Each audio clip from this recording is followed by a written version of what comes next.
1960 fue la década joven sin duda. El desarrollo tecnológico, junto con una pujante cultura de mercado, hacía que todo lo que los ojos de esta generación captara fuese joven, bonito y adquirible. Los baby boom de la Segunda Guerra Mundial ya habían alcanzado la mayoría de edad, y muchos estarán cursando en la universidad. Pero son particularmente aquellos que estudien carreras relacionadas con las ciencias sociales quienes buscarán maneras de ser los portavoces de la revolución de su generación. La visión de muchos de ellos no es la de la heroica posición de ¿qué puedo hacer yo para servir a mi país?, sino la de ¿qué es lo que mi país puede y debe hacer por mí? Los 60 se caracterizan por ser una década de un alto crecimiento demográfico, causado por mejoras en la calidad de vida de algunos países subdesarrollados. Además, debido al bajo costo del petróleo, las industrias se impulsan, crece el turismo y la educación, entre otros sectores de servicios. Pero por sobre todas las cosas, es en esta década que la televisión adquiere un importante papel en la vida de la sociedad. Gran parte de los recuerdos que tenemos del mundo y la historia reciente de los principales acontecimientos del mundo actual proceden de nuestra memoria televisiva. Un suceso era ahora propiedad de la sociedad de masa, multiplicado instrumentalmente y ofrecido a miles de personas en una fracción de segundo. Pero a finales de esta década el panorama empieza a cambiar. Inicia una crisis económica que determina que el futuro de muchos de estos estudiantes quede trunco ante la ausencia de fuentes de trabajo. Y muchos estudiantes del área de las ciencias sociales intentarán reivindicar sus derechos políticos y los de todos aquellos que estén oprimidos, apoyarán la lucha de los obreros, la causa racial y el pacifismo. Unas semanas antes de la muerte de Martin Luther King, los alumnos de Columbia College iniciarán una serie de manifestaciones que se extenderán a otras universidades. Estos jóvenes serán los portavoces de las protestas contra la guerra de Vietnam, la equidad de los derechos sociales y apoyarán la causa racial, entre otras demandas de la época. Los problemas inician cuando la universidad intenta construir un gimnasio, expropiando un parque de los alrededores e impidiendo a cualquier persona hispana o de raza negra pasar por el lugar. Además, en marzo de 1967, un estudiante llamado Bob Feldman, miembro del Students for Democracy, descubre la biblioteca documentación que vincula a la universidad con investigaciones para el desarrollo de armamento bélico. Desparrama esas noticias por la prensa de la universidad y de la ciudad, por lo que el FBI empieza a investigarlo y lo arresta. Esto mueve las pasiones de los jóvenes en la búsqueda de su liberación y de saber la verdad.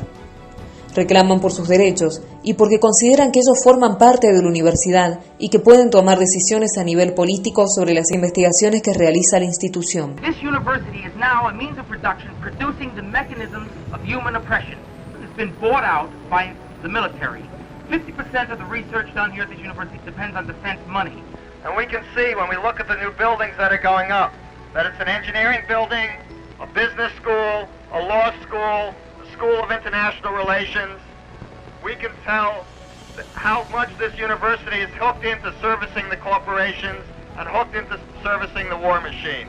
Estos jóvenes van a planificar meses antes la toma de la universidad y darán por iniciadas sus protestas colgando un cartel en la estatua de la universidad que decía «Violada por los polis», haciendo referencia al organismo represor. Luego marcharon en dirección hacia el parque donde estaba proyectado el gimnasio, pero fueron fuertemente reprimidos por la policía. Estos sucesos fueron tomados por las cámaras de televisión, dándoles repercusión a nivel nacional, lo que ayudó a que las protestas se propagasen hacia otras universidades.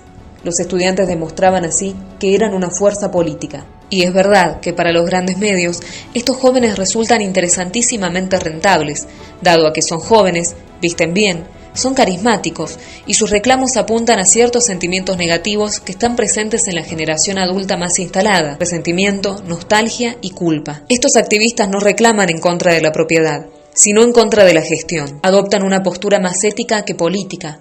Gustan de la palabra, de la expresión estética. Se manifiestan más por lo que se les hace a los otros que por lo que se les hace a ellos mismos. Columbia dejó de aportar para investigaciones bélicas y se detuvieron los planes para la construcción del gimnasio. Pero al menos 30 alumnos fueron suspendidos permanentemente de la universidad por ser los cabecillas de estas protestas, lo que genera una nueva ola de protestas a favor de estos estudiantes. Algunos estudiantes involucrados en estos movimientos continuaron sus actividades políticas vinculándose a otros grupos de protesta, como los Black Panthers, con quienes crearon el Weatherman, un grupo cuyo objetivo era acabar con la violencia generada desde el gobierno para con las minorías. A pesar de que la universidad sufrió una deserción muy grande y falta de contribución económica a lo largo de los años, se había demostrado al país y al mundo que el ámbito del ejercicio político se había extendido a las elecciones, la prensa y las universidades. El Mayo francés del 68 comenzó a partir del 22 de mayo de 1968, donde se basa en una serie de protestas en las universidades. Una de esas protestas fue que se trataba de tener una actividad política dentro de las universidades, debido a que los estudiantes de izquierda estaban en contra de la sociedad de consumo y logran una huelga estudiantil que comienza con fuerza el 3 de mayo.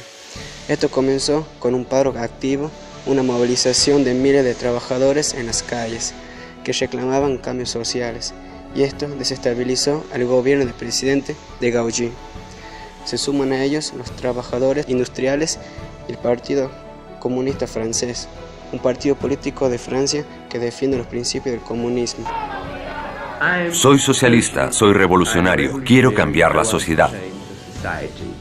Por este motivo, hubo una clausura de los aeropuertos y los comercios, y decidieron apoyar a los estudiantes, con lo cual las movilizaciones son multitudinarias.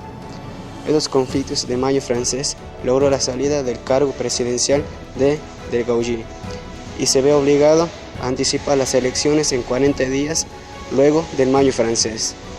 Esto generó un cambio social, pero los estudiantes sabían que este cambio no lo podían llevar a cabo los líderes políticos, como desde Gaulle. Por lo tanto, la salida del gobierno demandó un cambio social.